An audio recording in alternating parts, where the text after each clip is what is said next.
Oke, bismillahirrahmanirrahim. Assalamualaikum warahmatullahi wabarakatuh. Waalaikumsalam Waalaikumsalam warahmatullahi wabarakatuh. Alhamdulillahirabbil alamin wa bihi nasta'inu ala umuri din wa din. Wassalatu wassalamu ala asyrofil anbiya'i wal mursalin nabiyina Muhammadin wa ala alihi wa ashabihi ajma'in, amma ba'd. Yang saya hormati Kak Sani sebagai ketua kita, bos kita, ya, teman-teman sekalian, para hadirin sekalian dirahmati Allah Subhanahu wa taala. Ini mohon maaf sebelumnya mungkin suara agak kurang jelas karena tiba-tiba turun hujan lebat sekali. Ya. Nggak terlalu dingin sebetulnya, 70 Fahrenheit. Tapi ya, hujan lebat, jadi mohon maaf kalau suara kurang jelas. Teman-teman sekalian dirahmati Allah Subhanahu wa taala, insyaallah kita akan membahas ayat di surat Al-Ankabut, surat yang ke-29, ayat yang ke-45. Surat Al-Ankabut, surat yang ke-29, ayat yang ke-45, di mana Allah Subhanahu wa taala berfirman, "Utlu ma uhiya ilaika minal kitabi wa aqimis shalah. Innas salata tanha 'anil fahsya'i wal munkar wa la dzikrullahi akbar. Wallahu ya'lamu ma tasna'un." Artinya, ini saya bacakan dari terjemah Kementerian Agama. Bacalah, utslu, bacalah apa yang telah diwahyukan kepadamu, ilaika, yakni maksudnya kepada Nabi Muhammad SAW. Karena dari awal ini arah bicaranya ke satu orang. Utslu itu ke orang satu ya. Kalau ke orang banyak, utlu panjang. Seperti ud'u, kalau pendek ke satu, kalau banyak ud'u. Wa aqimis shalah, dan dirikanlah salat. Juga perintahnya sebetulnya ke Nabi sendiri. Satu orang aqim, makanya wa aqimis shalah, bukan wa aqimu, wa aqimus, bukan begitu. Tapi wa aqimis shalah. Inna salata tanha 'anil fahsya'i wal munkar. Sesungguhnya salat tanha, melarang, tanha sebetulnya artinya melarang, terjemahkan mencegah, 'anil fahsya'i, dari perbuatan keji, wal munkar, dan perbuatan munkar. Wala dzikrullahi akbar, dan sungguh, lam di sini artinya sungguh. Dzikrullah, mengingat Allah, akbar, lebih besar. Wallahu ya'lamu ma tasna'un, dan Allah maha mengetahui apa yang kalian kerjakan. Oke, kita bahas pelan-pelan dulu ayat ini. Karena ayatnya satu ayat, izinkan saya bahas tidak hanya poin inna sholata tanha 'anil fahsya'i wal munkarnya saja, tapi ayat secara keseluruhan agar kita dapat memahami konsep sholat itu mencegah dari perbuatan keji dan munkar lebih utuh. Ayat ini posisinya, ini ilmu munasabah berarti namanya, posisinya adalah setelah ayat 44 yang bicara tentang penciptaan langit dan bumi. Kata Allah di ayat sebelumnya, khalaqallahu samawati wal arda bil haqq. Allah menciptakan langit dan bumi dengan hak, dengan benar, tidak dengan batil, tidak sia-sia. Kemudian Allah bilang, inna fi dzalika laayatan lil mu'minin. Sungguh pada yang demikian itu ada tanda kekuasaan Allah bagi orang yang beriman. Kata Al-Imam Al-Hafidh Al-Biqai dalam kitab Nazmud Durrar, seperti saya sering ulang-ulang, Nazmud Durrar, tafsir 22 jilid ini adalah sumber utama dan salah satu penggagas ya tafsir bergenre munasabat. Beliau sangat sering membahas ayat, hubungannya ini dengan ini. Walaupun bukan beliau orang yang pertama menyinggung ilmu munasabat, tetapi beliau orang yang pertama kali benar-benar membuat tafsir fokusnya ke situ. nadmuduran. Kata beliau, setelah di ayat sebelumnya Allah menyebutkan tentang ayat-ayat kauniyah. Ayat apa? Kauniyah. Karena kan Allah bilang ayat sebelumnya, khalaqallahu samawati wal arda bil haqq. Allah menciptakan langit dan bumi apa? Dengan hak. Nah, kemudian Allah bilang apa? Inna fi dzalika la ayatan lil mu'minin. Sungguh pada demikian itu ada tanda-tanda kekuasaan bagi orang yang beriman. Ada ayah yang berarti sebetulnya Allah ingin menegaskan bahwa langit dan bumi adalah ayat dari sekian ayat-ayatnya Allah. Adalah tanda dari sekian tanda-tanda kekuasaannya Allah Subhanahu wa taala. Dan kita orang Islam ya enggak heran karena kita yakin bahwa tanda kekuasaan Allah, ayat-ayat Allah tidak terbatas pada ayat-ayat yang sifatnya qauliyah. Tidak terbatas pada ayat-ayat yang sifatnya qauliyah, tapi juga mencakup ayat-ayat yang sifatnya kauniyah. Nah, itulah kata Al-Hafidz Al-Biqai, justru di situ letak keunikan posisi ayat ini. Setelah Allah menyebutkan ayat-ayat kauniyah, khalaqallahu samawati wal arda bil haqq, inna fi dzalika laayatin lil mu'minin. Dan bahkan Allah tegas bilang itu ayat. Nah, Allah mengatakan kata beliau bahwa ayat-ayat kauniyah aja itu bil haqq, itu truthful. Ayat-ayat kauniyah aja truthful. Jadi bahkan matahari, bumi, bulan, whatever, alam semesta semuanya, bintang, itu aja mengandung kebenaran yang luar biasa. Padahal mereka dalam tanda kutip bisu. Padahal mereka dalam tanda kutip ya tidak bisa dibaca, ya toh. Bukan berupa kata-kata. Tapi Allah bilang bil haq, truthful, mengandung kebenaran dengan hak, bukan batil, bukan sia-sia, tidak useless. Maka apalagi dengan ayat-ayat apa? Qauliyah. Qauliyah. Ngerti nggak? Saya ulangi lagi. Ayat-ayat kauniyah aja yang itu sebetulnya benda ya, makhluk, ya. Bukan tulisan. Itu aja Allah bilang bil haq. Maka apalagi ayat qauliyah. Kan kita tahu bahwa sebetulnya benar atau enggak benar ya. Itu kan lebih ke statement ya, pernyataan ya, bukan ke, tapi begitulah. Allah Subhanahu wa taala mau menyandingkannya. Maka ayat selanjutnya langsung bilang apa? Ayat yang kita bahas nih. Apa awal ayatnya? Tentang Al-Quran. Utlu, bacalah. Bacalah.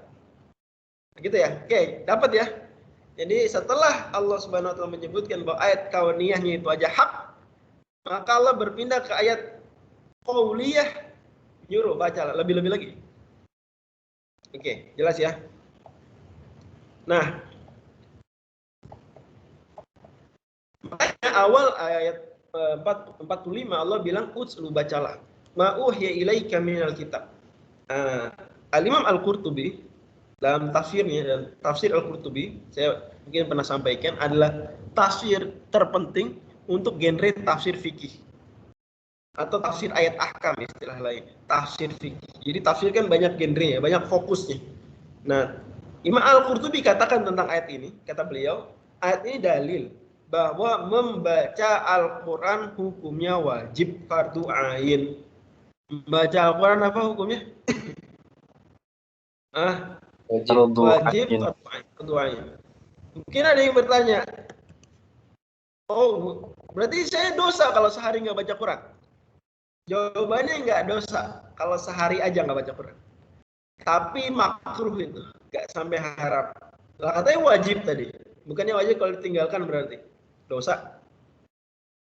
Jawabannya kan adalah karena kewajiban yang dimaksud, kewajiban membaca Al-Quran secara umum seumur hidup.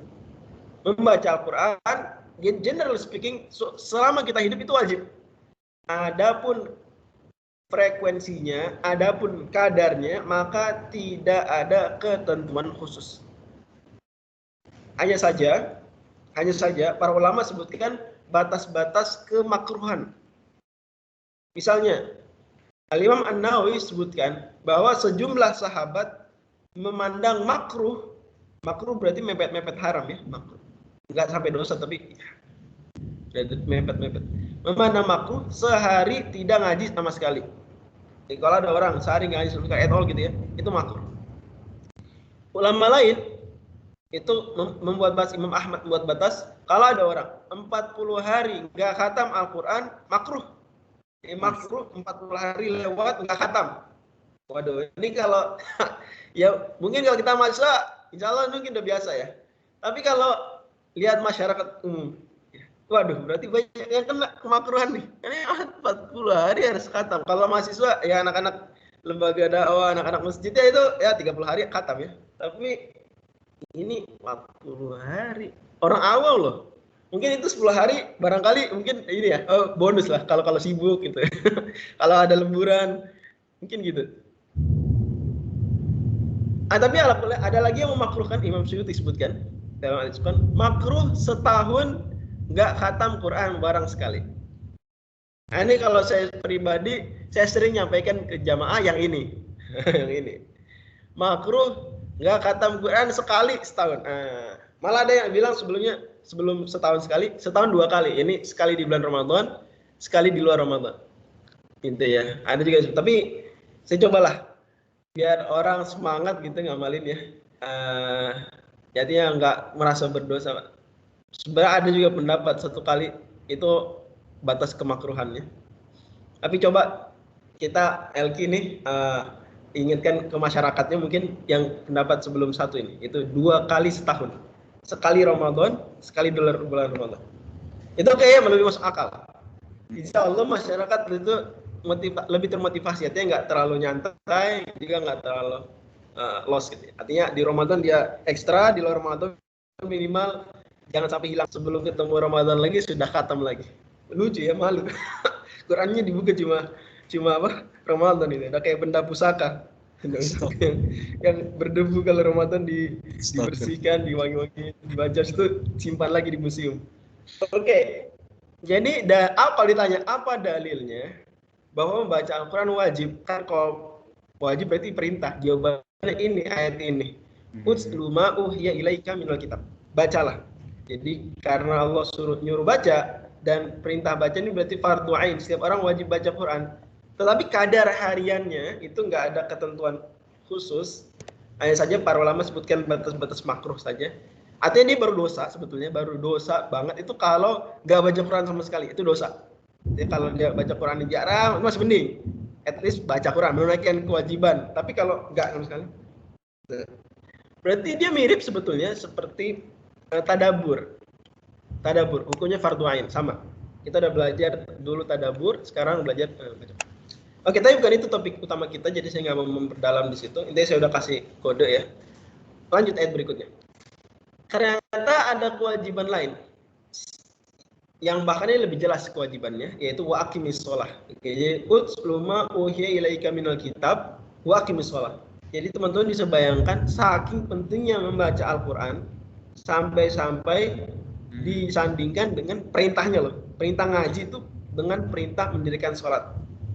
Ya betul, Anda boleh bilang lah kalau Anda ngerti usul fikih sedikit, itu namanya dalalatul iqtiran kan Ustadz. Iqtiran tuh Allah nyuruh dan nyuruh yang lain. Kan belum tentu kewajibannya yang ini wajib itu wajib juga. Ya betul, belum tentu. Tapi kan udah saya sebutkan tadi bahwa ulama berpendapat itu wajib. Walaupun kadar kewajibannya tidak sewajib aqimis shalah. Itu clear. Ya. Aqimis shalah itu adalah rukun dari rukun Islam. Nah, membaca Al-Quran tidak sampai seperti itu. Nah, wa aqimis shalah. Inna sholata. Menariknya di sini adalah di situ Allah tidak menyebut ngaji lagi, tapi menyebut hanya sholat. Inna sholata tanha 'anil fahsya'i wal munkar. Sungguhnya sholat mencegah perbuatan keji dan munkar. Coba pikir-pikir. Allah bilang, ngajilah dan sholatlah. Sungguh sholat mencegah dari perbuatan keji dan munkar. Coba pikir. Ada yang unik nggak? Apa uniknya? Jadi mencegah yang keji dan mungkar itu ada hubungannya juga dengan membaca Al-Quran. Oke, jadi Allah nggak bilang gini, sesungguhnya ngaji dan ngaji dan sholat mencegah gitu. Enggak, tapi cuma langsung sholat. Makanya di sini, ya betul sekali. Jadi sholat yang mencegah dari perbuatan keji dan munkar itu tidak lepas dari ngaji tadi, dari Al-Quran tadi. Ntar akan ada di situ menjawab pertanyaan kita, bagaimana kok bisa sholat itu mencegah perbuatan keji dan munkar? Di sini udah ada isyarat nih bahwa sholat yang dimaksud, ya, sholat yang sebenarnya di dalamnya ada apa? Ada pemaknaan terhadap Al-Quran itu sendiri. Sholat yang di dalamnya sudah ada tilawah Al-Quran dengan pemaknaan tersebut. Oke. Nah sekarang inna sholata, makanya ulama bahkan dari kalangan sahabat itu beda pendapat apa yang dimaksud sholat di inna sholata tanha anil fahsya'i wal munkar. Dalam tafsir At-Tabari ini induk tafsir riwayat. Jadi, kalau mau nyari tafsir riwayat induknya ke sini. Terus Ibnu Katsir ngapain dong? Ibnu Katsir sebetulnya meringkas dan menyaring At-Tabari. Sebetulnya. Hanya saja Ibnu Katsir itu bahasanya lebih enak dan tafsirnya lebih ringkas, jadi lebih populer, lebih famous. Kalau sebenarnya induknya yang paling ensiklopedi banget itu ya At-Tabari. Ya bayangin aja, saya punya maksudnya di perpustakaan itu bukan punya saya tapi saya punya yayasan itu aja tafsir At-Tabari 30 jilid. Oke.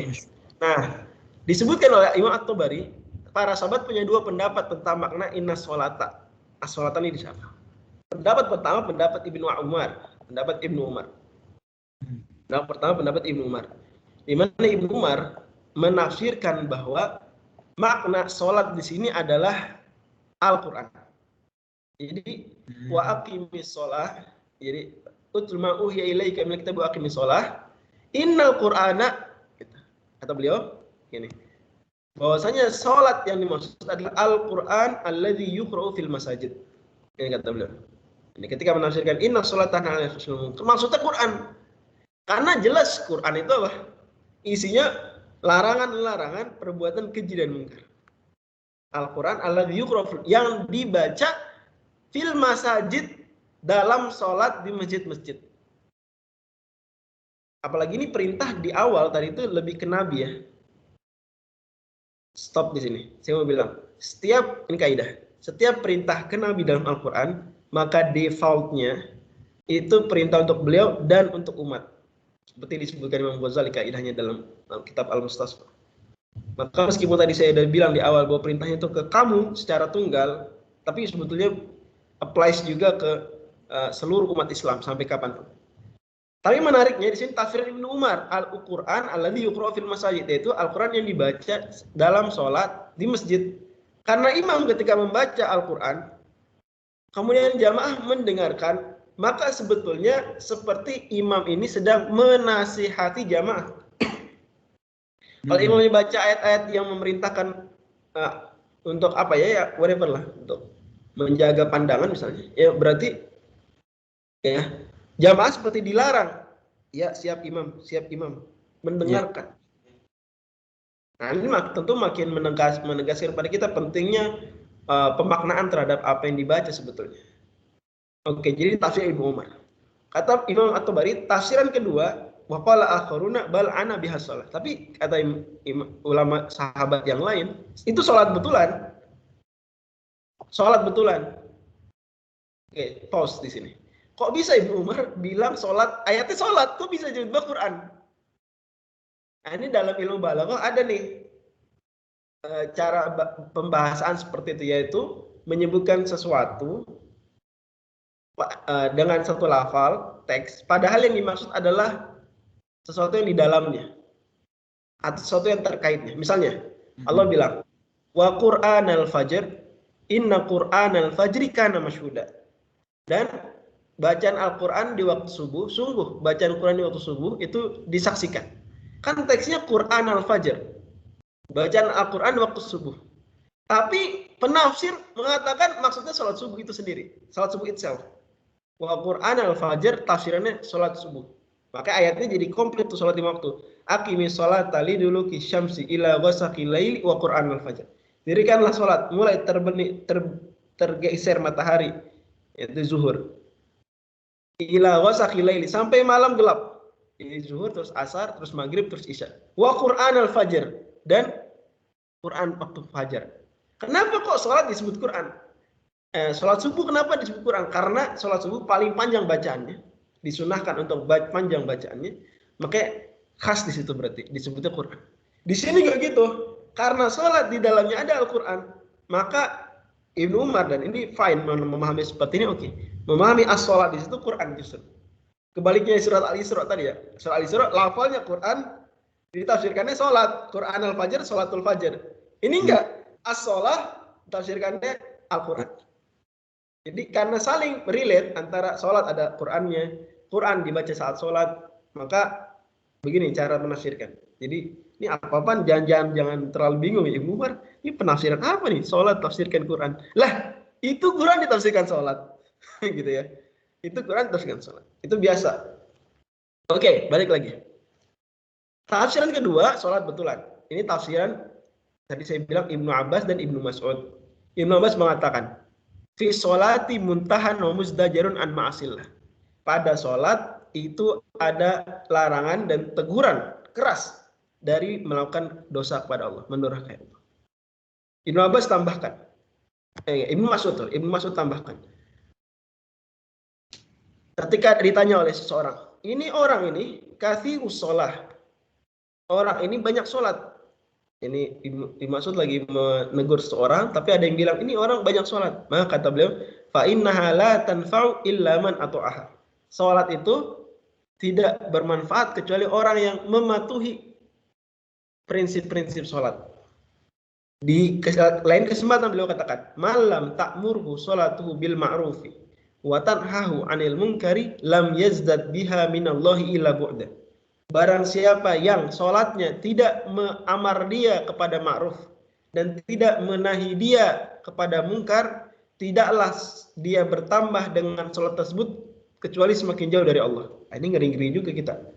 Saya ulangi lagi. Barang siapa yang sholatnya tidak memerintahkan dia kepada yang ma'ruf dan tidak melarang dia dari yang mungkar, maka tidaklah dia bertambah dengan sholatnya tersebut kecuali semakin jauh daripada Allah Subhanahu wa ta'ala. Ini waduh ngeri-ngeri juga nih.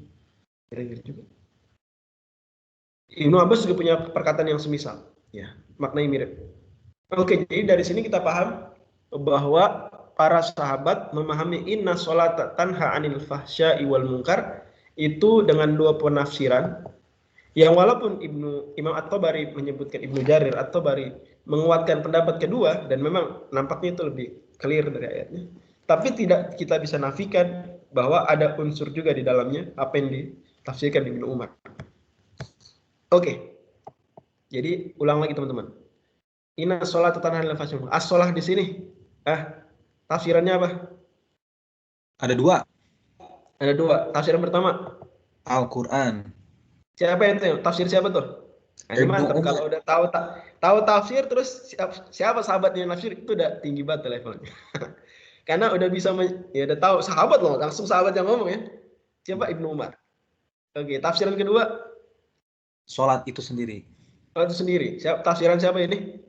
Ibnu Abbas dan Ibnu Mas'ud. Ibnu Mas'ud. Sekarang lanjut. Kata Allah habis itu unik lagi nih. Wala dzikrullahi akbar. Dan mengingat Allah itu lebih besar. Gimana? Apalagi nih zikrullah nih. Ada ngaji, ada sholat, sekarang zikir, zikrullah. Lagi-lagi para ulama di sini berbeda pandangan tentang apa yang dimaksud dengan zikrullah. Yang pertama, tafsiran pertama adalah bahwa zikrullah di sini wala zikrullahi akbar adalah zikrullah maknanya Allah mengingat kalian. Allah mengingat kalian. Kok gitu? Sebentar. Ibnu Abbas mengatakan gini, bahwa sholat kalian, ngaji kalian, itu zikir kalian terhadap Allah. Kalian mengingat Allah. Tapi sebenarnya mah Allah mengingat kalian karena kalian mengingat Allah, lebih besarnya Allah mengingat kalian. Karena Allah punya hadis lain, Rasul punya hadis lain, hadis qudsi, man dzakarani fi nafsihi dzakartuhu fi nafsi. Barang siapa mengingat aku dalam kesendiriannya, dalam kesendiriannya, aku juga mengingatnya dalam kesendiriannya, dalam kesendirianku. Jadi barang siapa yang dalam dirinya mengingat Allah, Allah mengingat dia juga dalam diri Allah. Wa man dzakarni fi mala'in dzakartuhu fi mala'in afdhala minhu. Barang siapa mengingat aku ketika sedang berada di sekelompok manusia, aku pun akan mengingat dia di tengah sekelompok yang lebih keren sekelompoknya daripada kelompoknya tersebut, maksudnya malaikat. Nah, kata Ibnu Abbas, kalian ngaji, kalian sholat itu mengingat Allah, tapi yakini bahwa wala dzikrullahi akbar. Allah mengingat kalian itu lebih dahsyat. Allah ingat kalian daripada kalian ingat Allah. Paham nggak? Mau tanya dari sisi bahasa Arabnya, Ustadz. Kalau Iya. dari bahasa Arabnya, wala dzikrullah itu artinya dan mengingat Allah lah atau dan pengingatan Allah. Iya, bagus pertanyaan Kasani. Dua-duanya bisa Kasani. Dzikrullahi itu bisa Allah di situ sebagai Allah yang mengingat, dzikrullahi pengingatannya Allah. Bisa juga dzikrullahi kita mengingat Allah. Dua-duanya mungkin. Iya. Kalau bahasa Inggris remembrance of Allah. Itu bisa Allah's remembrance. Bisa our remembrance towards Allah. Itu bisa Allah's remembrance toward us or our remembrance towards Allah. Dua-duanya bisa mungkin. Karena itu makanya tafsirnya ini unik justru saya bilang. Karena justru Ibnu Abbas kayak out of the box gitu. Tapi ya belum nggak ngasal-ngasal ya, masih belajar dari Rasulullah. Kata beliau gini, zikrullah iyyakum indama amara bi aw naha anhu idza dzakartumuhu akbaru min dzikrikum iyyahu. Allah mengingat kalian saat kalian mengingat Allah itu lebih dahsyat Allah ingat kalian. Jadi sedahsyat-dahsyat kalian zikir kepada Allah, mengingat Allah, Allah lebih dahsyat lagi kepada kalian. Oke. Jelas nih, teman-teman? Teman-teman yang lain selain Kasani jelas? Tolong kalau saya kecepatan atau Oke, dan juga kita tahu ayat lain ya. Fadhkuruni gimana ayatnya? Terusin. Fadhkuruni adzkurkum. Wadhkuruni Ingatlah aku. Wala takfurun. Oke, bagus. Ingatlah aku. Aku akan apa? Akan mengingat kalian. Oke. Dapat ya? Ngerti ya sini. Nah, tafsiran lain adalah bahwa zikir di sini artinya zikir dimanapun, zikir secara umum. Ini berarti kita mengingat Allah. Jadi Allah bilang ini, ngajilah, sholatlah. Tapi tahu nggak ada yang lebih gede lagi, lebih dahsyat lagi. Apa tuh?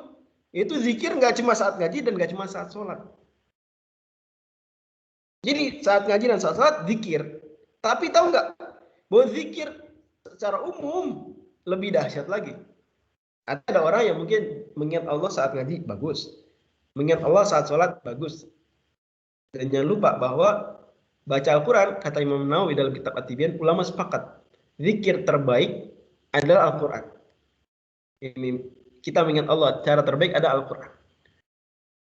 Lebih-lebih lagi Al-Quran dibaca saat sholat. Itu kata beliau. Makanya itu ngalahin semua. Makanya bulan Ramadan dan dimanapun juga pada dasarnya itu kalau kita suruh milih, kita ngapain ya? Gabut ya. Kita ngaji karena itu pahalanya paling banyak. Zikir. Ya la ilaha illallah oke lah. Sholawat seterusnya bagus-bagus semua. Tapi lebih dahsyat pahalanya ngaji. Lebih dahsyat lagi ngaji saat sholat. Dan sholat juga di saat yang sama Allah bilang aqimis sholata li dzikri, dirikan sholat untuk mengingatku. Jadi dua-duanya zikir. Tapi wala dzikrullahi akbar, dan zikir mengingat Allah itu lebih besar ini di seluruh kondisi. Di sini. Ini tafsirannya Ummu Darda. Tafsiran siapa? Ummu Darda, istrinya Abu Darda, sahabat. Kata beliau gini, fa in sholaita fa huwa min dzikrillah. Kalau kamu sholat itu dzikir Allah. Wa in sumta fa huwa min dzikrillah. Kalau kamu puasa dzikir Allah. Wa kullu khairin ta'maluhu fa huwa min dzikrillah. Setiap kebaikan kamu lakukan itu dzikrullah. Wa kullu syarrin tajtanibuhu fa huwa min dzikrillah. Dan setiap keburukan kamu jauhi itu dzikir Allah. Jadi Allah kayak mau nyadarin kita. Kamu tahu nggak sih? Ada loh zikir lain yang lebih dahsyat daripada cuma zikir saat ngaji dan saat sholat. Apa tuh? Zikir Allah secara umum, yaitu dengan kamu melakukan apapun kebaikan dengan kamu menjauhi semua keburukan.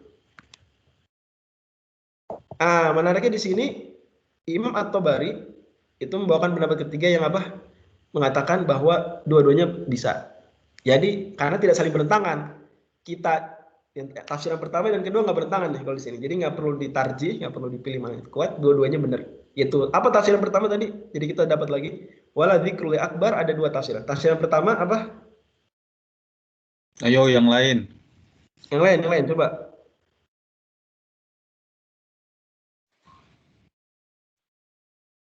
Afkar. Mengingat Allah. Allah mengingat kalian. Oke, bagus. Yang benar Kamila. Gimana? Tafsiran pertama? Allah mengingat kalian. Ibnu Iya, Allah. Kok bisa gimana, Cu? Gimana kok bisa Allah mengingat kalian lebih gimana? Coba. Jadi ya ini kalau kita ngaji, tadi kan suruh ngaji di awal ayat. Sholat, maka itu sebetulnya mengingat Allah. Tapi sebenarnya ketika kita mengingat Allah, Allah bakal mengingat kita kan itu. Fadkuruni adzkurkum. Fadkuruni adzkurkum, kan begitu. Nah, mengingatnya Allah kepada kita itu lebih dahsyat daripada mengingat kita ingat Allah. Jadi lebih wahnya Allah ingat kita daripada kita ingat Allah. Kan kita kadang ya, coba deh kita bawa sedikit, karena anak-anak muda kan bawa sedikit ke dunia anak muda ya, dunia anak muda. Misalnya teman-teman ada yang sedang proses gitu, ada yang sedang proses. Mikirin nggak calonnya? Mikirin ya. Lagi proses nih, hal legal lah, halal ya. Lagi proses, pasti mikirin. Nah, yakin nggak dia juga mikirin kita di saat yang sama? Oke, yakin Ustaz. Nah, pasti dia mikirin saya juga lah. Kira-kira gedean mana? Kamu ingat dia apa dia ingat kamu? Nah, itu yang susah tuh Ustaz ditebak tuh. Jangan-jangan saya yang terlalu ingat dia nggak ingat saya banget. Oke, paham maksud saya? Paham nggak? Ya. Nah, tapi kalau kita ingat Allah, itu jaminan 100% pasti benar bahwa kalau kita ingat Allah dikit, ya, Allah ingat kita lebih banyak. Itu jaminan. Oke, jadi itu wala. Jaminannya tadi fadkuruni adzkurkum. Juga hadis tadi man dzakarani fi nafsi dzakartu fi nafsi wa man dzakarani fi mala'in dzakartu fi mala'in afdal min. Dan ayat ini wala dzikrul akbar. Oke, tafsiran itu tafsiran siapa tadi? Ibnu Abbas. Jangan lupa tafsiran Ibnu Abbas. Tafsiran kedua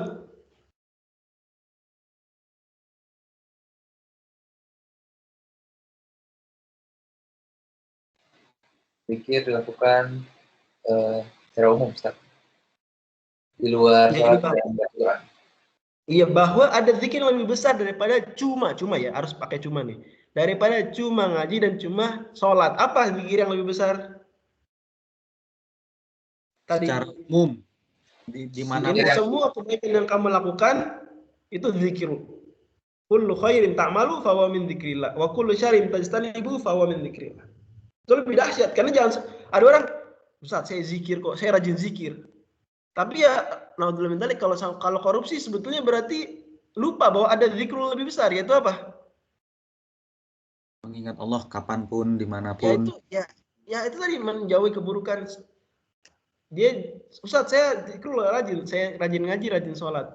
Kamu buang sampah sembarangan nggak? Iya sih, buang sampah sembarangan. Kamu ini nggak menjaga prokes nggak di saat pandemi sedang meningkat nih? Ya enggak sih ya. Ya berarti kamu meninggalkan zikir Allah yang lebih besar. Yaitu zikir Allah lebih besar adalah zikir melakukan semua kebaikan dan keburukan, dan menjauhi semua keburukan, tidak terbatas ngaji dan sholat. Oke. Insyaallah. Dan ini tafsiran siapa tadi? Tafsiran Ummu Darda. Ummu Darda ini salah seorang ulama sahabiat ya. Istrinya Abu Darda radhiyallahu anhu. Lanjut.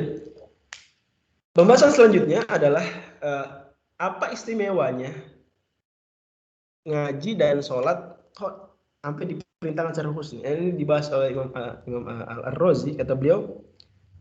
Ini sebetulnya surat Al-Ankabut, kalau kita bicara lebih luas lagi, itu masih masa-masa Nabi itu dijahatin sama kaumnya. Surat Al-Ankabut ini Makkiyah atau Madaniyah? Makkiyah.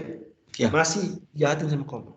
Maka teman-teman kalau baca dari awal Al-Ankabut sampai akhir, itu Terasa betul.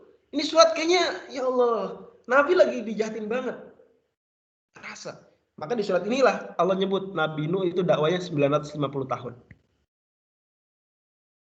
Di surat inilah Allah sebut Nabi Ibrahim dibakar. Di surat inilah Allah sebut tentang orang-orang musyrikin yang menuduh kamu itu tukang bohong. Makanya ada ayat tadi, setelah ayat ini ntar akan baca, wa ma kunta tatlu min qabli min kitabin wa la takhtu bi yaminik idza lartabal mubtilun. Kamu nggak bisa baca, kamu nggak bisa nulis. Wahai Nabi, kalau kamu bisa baca, bisa nulis, orang-orang akan makin ragu, nuduh kamu tukang kopas. Intinya surat ini kita kalau baca secara keseluruhan itu akan terasa betul Nabi sedang dijahati sama kaumnya dan Allah sedang menghibur. Maka kata Imam Ar-Razi, perintah untuk ngaji, perintah untuk sholat, di sini itu sedang penguatan jiwa Nabi.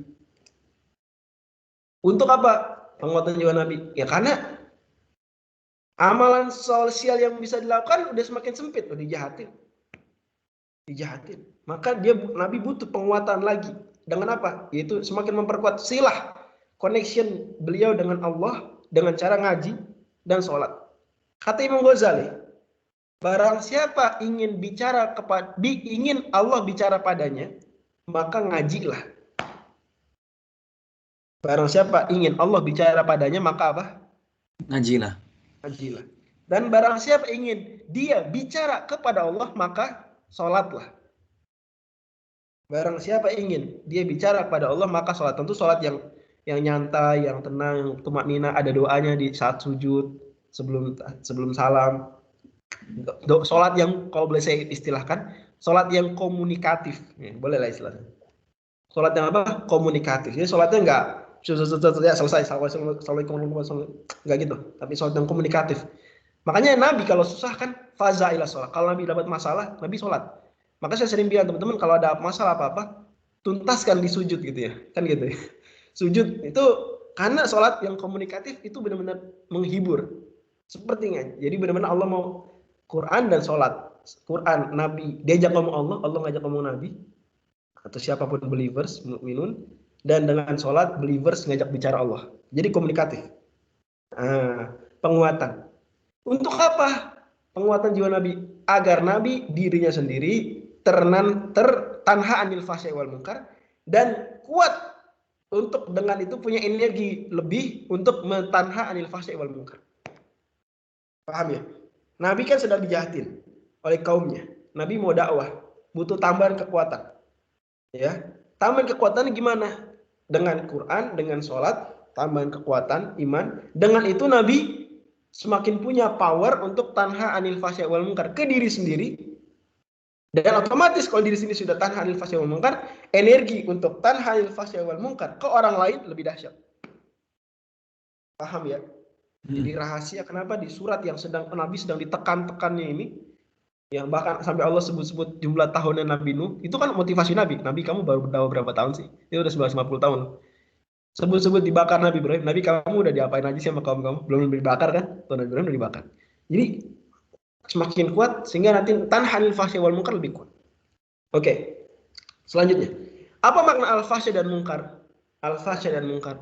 Para ulama sebutkan bahwa al-fahsya wal munkar itu kalau digandingkan dalam Al-Qur'an, oke, maka al-fahsya dosa kecil dan al-munkar dosa besar. Sekali lagi ini kalau digandingkan ya. Kalau enggak tentu masing-masing sudah mewakili dosa secara umum ya. Fahsya itu dosa, munkar itu dosa. Tapi kalau digandingkan, maka gimana kata Ibnu Abbas? Fahsya itu dosa kecil dan munkar dosa apa? Dosa besar. Jadi kata Allah, sholat itu mencegah dari dosa kecil dan dosa besar. Dosa kecil dan dosa besar. Pertanyaan selanjutnya, bagaimana bisa sholat tersebut mencegah fahsya, mencegah munkar?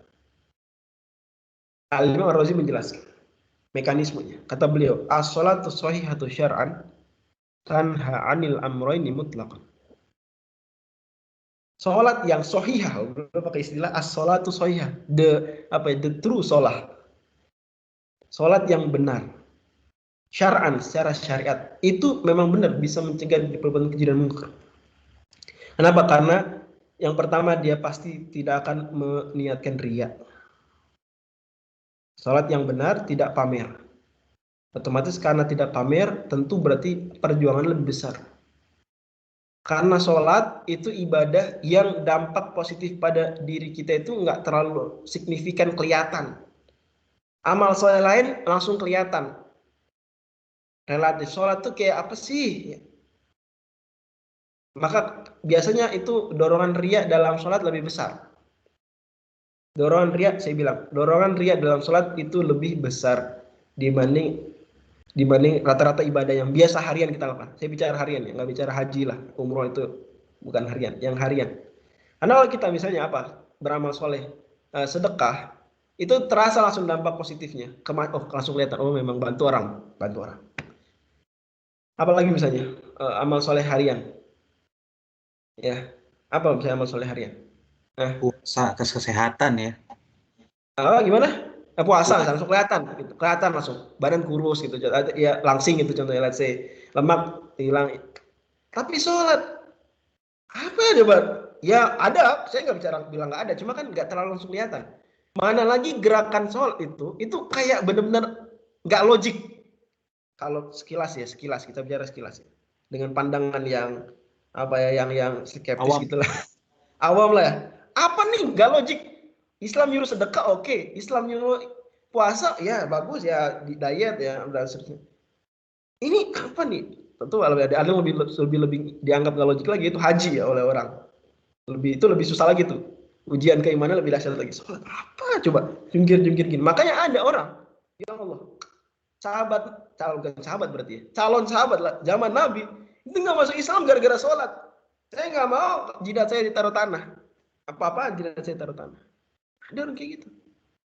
Bayangkan. Nah, makanya sekali lagi saya bilang bahwa Imam Razi tadi bilang sholat yang sahih itu pertama nggak riya, karena itu butuh perjuangan. Makanya Rasul ngasih ciri-ciri munafik itu apa?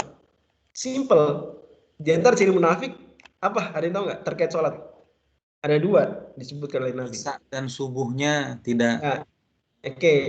Isya dan subuhnya la yashhad ma'ana al-isya wa subuh. Enggak sholat jamaah isya dan subuh. Waktu itu isya dan subuh itu gelap, teman-teman sekalian. Isya dan subuh gelap. Ya, sehingga nggak bisa pamer. Kalau sekarang mungkin terang, tapi ada tantangan lain juga, pada akhirnya munafik ya. Sekarang mungkin jangankan isya dan subuh ya, zuhur, asar, maghrib pun nggak sholat juga. Kalau munafik beneran ngapain? Ya. Udah gitu teman-teman, sebenarnya saya semakin realize ya beratnya sholat isya dan subuh itu ketika kita masuk ke daerah-daerah, mungkin Kak Sani juga pernah merasakannya di UK ya, daerah-daerah yang four seasons itu memang benar-benar tantangan sholat isya. Di sini sholat isya 10.12 malam. Sholat subuh ini sekarang jam 3 sekarang nih, cuma masih nunggu komat, cari entar nunggu, sengaja dikasih waktu longgar orang-orang sini oleh komunitas muslim, nggak langsung sholat karena jam 3 berat, nanti jam 4 aja sholatnya. Intinya coba bayangin sholat jam 3 itu kalau nggak mukmin real believer ya, itu apaan sih nih, mana nggak logik lagi. Gimana Kak Sandi? Tidur. Makanya saya semakin sadar, kok ada hadis Nabi benci tidur sebelum isya. Lah emang kalau kita di Indonesia nggak kebayang, emang ada orang tidur sebelum isya ya? Itu emang jam tidur ya? Ya, kita Indonesia mungkin merasa itu aneh, tidur sebelum isya. Tapi sebetulnya kalau four seasons ya, negara-negara Eropa, negara itu jangan gitu, Arab Saudi aja sih. Itu ngerasa astagfirullah. Iya nih godaan banget nih mau tidur. Isyanya jam 9. Di sini parah, isya jam 10 lewat. Aduh, mungkin kesannya dulu paling telat isya jam berapa? Wah, pernah jam 10 lewat juga, Ustadz. Nah, itu godaan banget. Oke, awalnya itu saya mau bilang bahwa satu nggak ria. Jadi itu udah menguji sebetulnya. Nah, kalau kita udah bisa seperti itu, maka sebenarnya dosa-dosa lain itu sama konsepnya, itu muraqabatullah. Lanjut beliau bilang. Akhirnya kata beliau gini, bagaimana mungkin orang yang sholatnya seikhlas itu, di luar sholatnya lupa sama Allah? Nggak mungkin. Orang yang di sholatnya aja, dan itu 5 times a day, itu kayak gitu, itu nggak mungkin. Jadi andai dia turunlah imannya, dicas lagi beberapa jam berikutnya. Turun lagi muraqabatullah, dicas lagi. Tapi harus tadi, sholatnya tidak ria. Nah ini nih, sebagian kita, coba tes. Biasa sholat ke masjid. Coba sekali nggak ke masjid. Kalau ada malu sama tetangga, sama jamaah lain, itu coba tuduh diri, jangan-jangan gak ikhlas. Sekali dia rajin ke masjid, sekali absen dari masjid. Kalau ada rasa malu sama kelihatan gak ke masjid, itu tuh perlu tuduh diri, jangan-jangan kamu selama ini ria. Oke. Yang kedua, anna man yubashil qadhirat karena yakunu libasun nadhifun idza labisa la yubashil mal qadhirat. Kullama kana thubu arfa yakunu din. Kata beliau, orang itu kalau sholat itu pasti perhatikan bajunya. Ya, artinya nggak sembarangan lah pakai baju. Nah, dan dia sholat 5 kali sehari dengan waktu yang terpencar-pencar. Dan orang itu punya efek psikologis. Dia kalau mau lakukan perbuatan dosa, ya, itu dia malu pakai baju yang dia pakai itu juga untuk menghadap Allah. Pikir nggak? Kebayang nggak? Mungkin kalau laki-laki aja kebayang, apalagi perempuan. Kita bicara laki-laki aja kita bisa membayangkan laki-laki loh, yang artinya pakaian sholat dan pakaian nggak sholat bisa aja nggak beda. Tapi kalau perempuan lebih terasa lagi. Apakah ada perempuan yang dia sholat ya dengan pakaian tersebut, dia akan kemudian ya let's say bermaksiat parah gitu ya, pasti dia akan pakai baju yang lain. Atau dia kalau lagi bermaksiat terus tiba sholat kan, pikir-pikir, artinya benar-benar beda. Artinya dia akan ada saat itu keinginan dia untuk dosa tuh tiba-tiba jeblok langsung karena tiba ke sholat. Blok aja banget. Nggak mungkin. Makanya waktu sholat tuh terpencar-pencar 5 tadi. Apalagi tadi di negara Four Seasons itu benar-benar sampai jam 10. Teman-teman bayangkan dosa apa sih? Bayangkan apa sih? Ya insya Allah orang kalau sholat jam 10 aja pakai baju sholat, itu mau maksiat gimana? Pikir ya. Oke, jadi makin-makin kita sadar, oh iya benar juga. Sholat seperti itu. Oke. 3. Kata beliau, sebelum disebutkan banyak mungkin saya cepat. Karena sholat itu sebenarnya kita sedang melayani Allah. Sholat itu kita sedang melayani Allah. Kita tunduk sama Allah, kita rukuk sama Allah. Kita tunduk sama raja kita. Maka kalau kita hadirkan nilai value sholat tersebut, kita sedang nunduk sama Allah, nunduk sama bos kita, sama majikan kita. Maka kita akan malu kemudian menggunakan anggota tubuh yang sama kita gunakan untuk sholat, untuk sama Allah, kita gunakan untuk dosa. Setelah sholat, masa Anda barusan menggunakan anggota tubuh Anda? Tadi kita poin 2 kita bicara pakaian. Sekarang kita bicara anggota tubuh. Lebih lekat lagi pada diri kita. Anda barusan menggunakan kepala Anda, muka Anda untuk sujud. Anda barusan menggunakan tangan Anda untuk melayani Tuhan Anda. Apa Anda setega itu baru kemudian setelah itu Anda layani setan yang merupakan musuh Anda dengan anggota tubuh yang sama Anda gunakan untuk taati Allah? Coba hadirkan teman-teman. Coba hadirkan makna ini satu. Sholat gunakan tangan saya, kaki kita, tangan, semua tubuh, relatif semua tubuh. Sampai sendi-sendi, ruas kaki, ruas jari kita gunakan untuk melayani Allah. Masa? Makin bener, waktu sholat itu benar-benar. Memang waktu yang benar-benar itu pas banget. Pembagian waktunya itu benar-benar terus mengingatkan.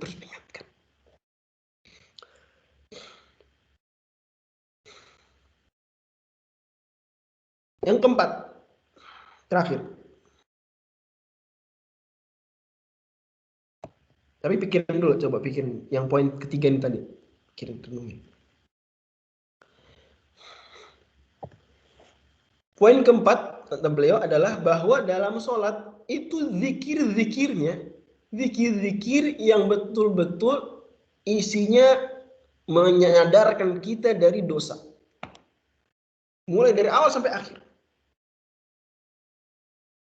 Abaikan dulu Quran lah. Kalau bacaan Qurannya sudah jelas, kita tadi udah lewat yang membahas tentang itu. Bahwa dalam bacaan ayat Quran kita baca itu semua nasihat, amar ma'ruf nahi munkar.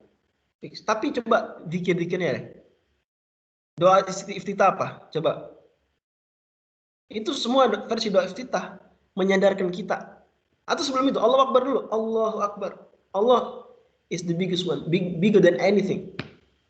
Berarti harusnya kita lebih besar daripada godaan setan. Lebih besar daripada dunia, lebih besar daripada apapun. Terus Allah memba'id baini wa baina khotoya, ya Allah jauhkan antara diriku dan dosa. Kama ba'atta bainal masyriq wal maghrib, sebagaimana engkau jauhkan antara timur dan barat. Tuh bayangkan doa iftitah langsung, ya Allah jauhkan. Tapi kita kadang sering baca doa ini, ya terus ya, habis itu malah kita mendekatkan diri kita dengan dosa sedekat apa gitu. Lupa bahwa barusan kita minta ya Allah jauhkan antara timur dan barat. Timur dan barat itu orang Arab gunakan ungkapan tersebut itu untuk menunjukkan sesuatu yang jauh banget. Karena timur dan barat ya timur dan barat nggak akan ketemu. Itu sejauh-jauhnya jauh itu ya timur dan barat.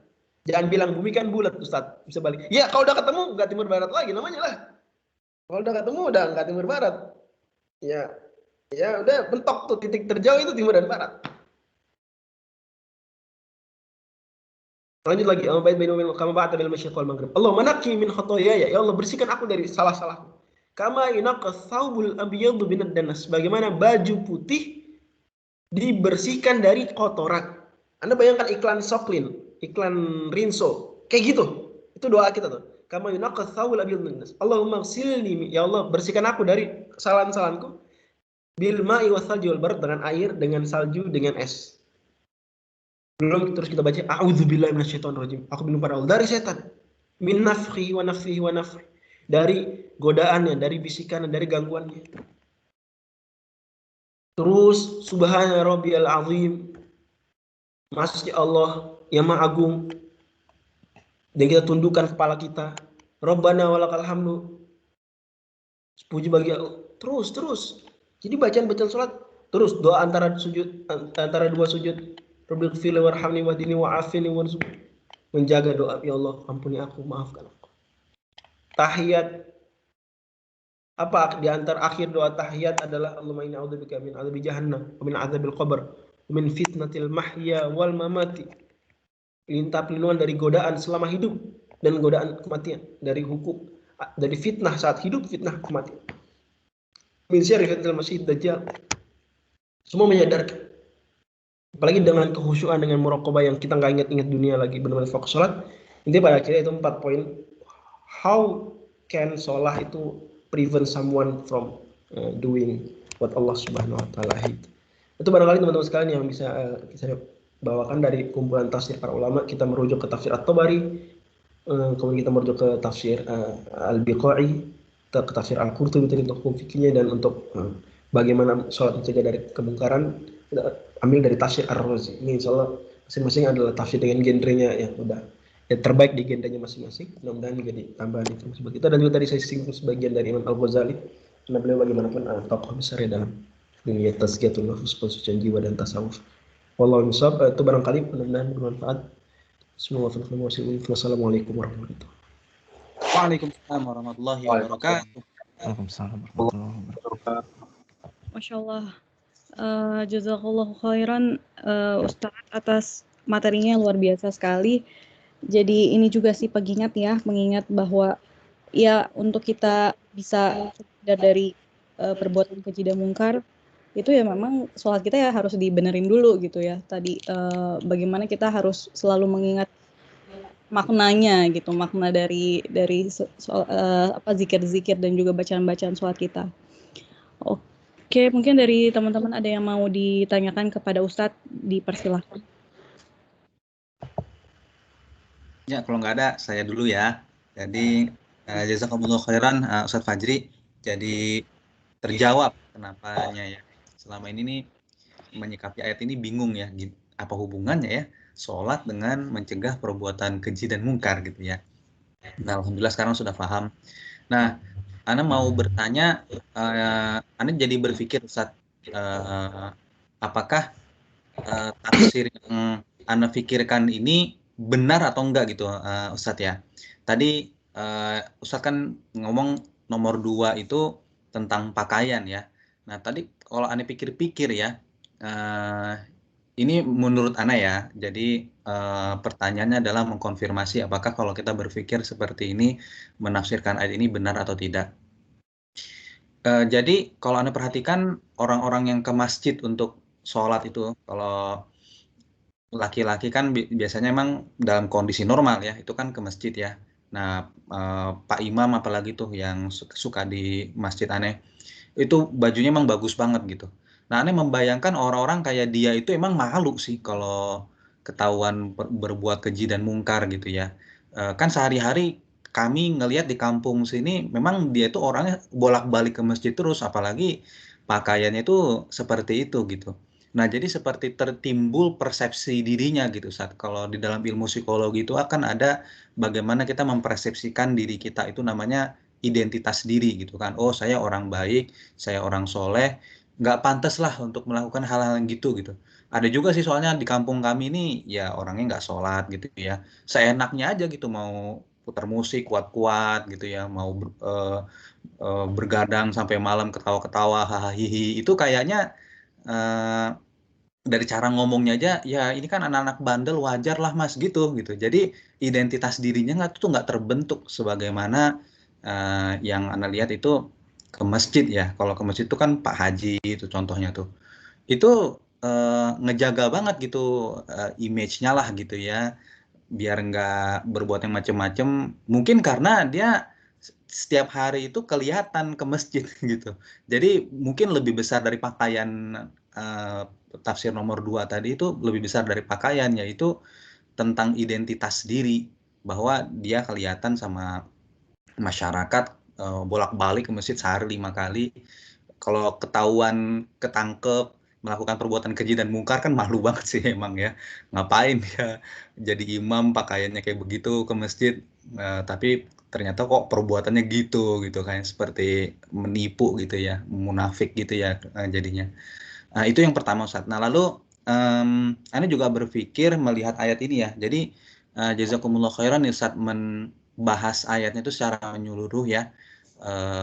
Karena kemarin kan kalau saya itu ingatnya potongannya aja, sesungguhnya sholat mencegah dari perbuatan keji dan mungkar.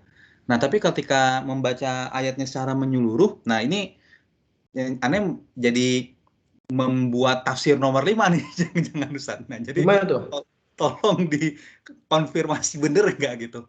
Kalau kita lihat dari ayatnya gitu ya, tentang Al-Quran gitu ya. Al-Quran itu emang kan nasihat ya, petunjuk agar kita itu berbuat yang berakhlak ya. Nah, lalu ayat terakhirnya itu potongannya kan Allah mengetahui apa yang kamu kerjakan. Itu ayat yang menjaga banget sih kalau bagi saya pribadi gitu ya.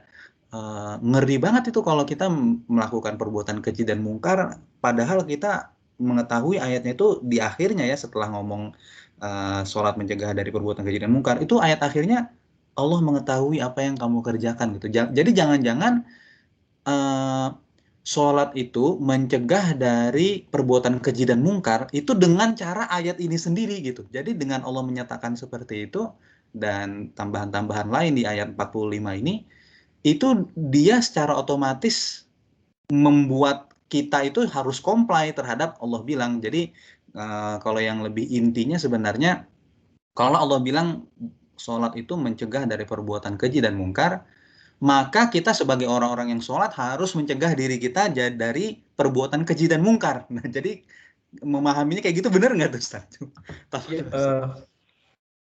Ya betul juga bahwa dengan mengemphasize ya, dengan mengeksplisitkan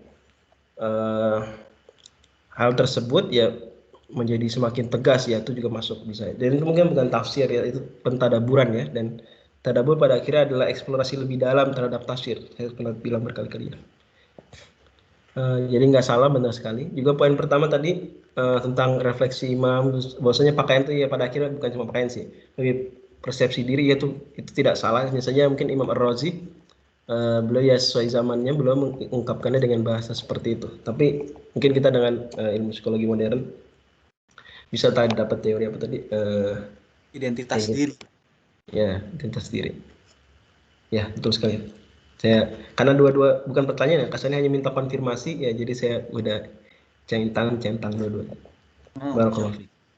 Alhamdulillah. Ya, baik. Ada lagi yang ingin ditanyakan dari teman-teman di sini?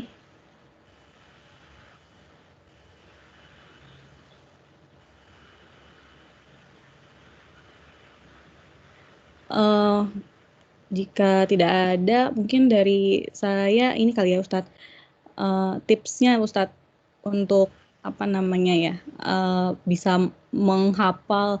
Iya sih, harusnya kan kita tahu bahasa Arab gitu ya, jadi sehingga ketika kita sholat itu kita langsung otomatis mentranslate gitu bacaan sholat kita. Tapi kalau dalam keadaan kondisi kita yang seperti ini, yang kita tuh masih agak lupa-lupa gitu dan juga masih belum paham bahasa Arab gitu ya, itu gimana Ustadz ya caranya agar kita bisa mengerti dan menghafal gitu artinya gitu Ustadz?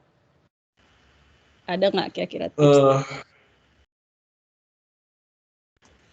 Jadi sebetulnya tidak harus banget tahu detail satu ya.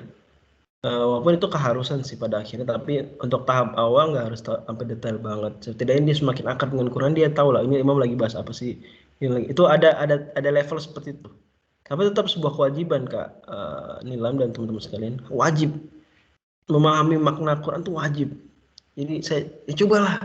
Gimana caranya? Nggak harus hafal sebetulnya. Anda rajin aja baca ayat Quran terus baca terjemah. Baca ayat Quran baca terjemah. Itu nanti akan membentuk pada diri sendiri, akan muncul sense tersebut dan kemampuan kita untuk mengerti isi ayat Al-Quran walaupun tidak sampai sedetail-detailnya. Jadi memang harus ada struggling perjuangan. Ya. Sekarang saya tanya, berapa kita tahu kalau ujian, kalau ujian contoh misalnya kalau ujian kuliah gitu ya, kan kita baca betul-betul bukunya ya nggak? Biar inget terus. Gitu. Memang sih kita nggak akan hafal sedetail-detailnya, akan hafal nggak sedetail-detailnya, suruh bisa baca nggak mungkin nggak sampai segitu ya kan, tapi setidaknya kita beda dong yang serius sama yang nggak serius, yang belajar serius sama nggak belajar serius, beda dong ya nggak? Sebetulnya di situ kita udah berjuang apa, masa ujian satu semester kita bukunya banyak bisa kita layanin ya nggak? Kita siap maju datang ke ujian, berani kita ya kan? Nanti kan siap kita ditanya apapun, ya nggak? Siap dong berarti, ya toh, atau ya siap nggak siap mungkin. Ya at least kita maju gitu kan.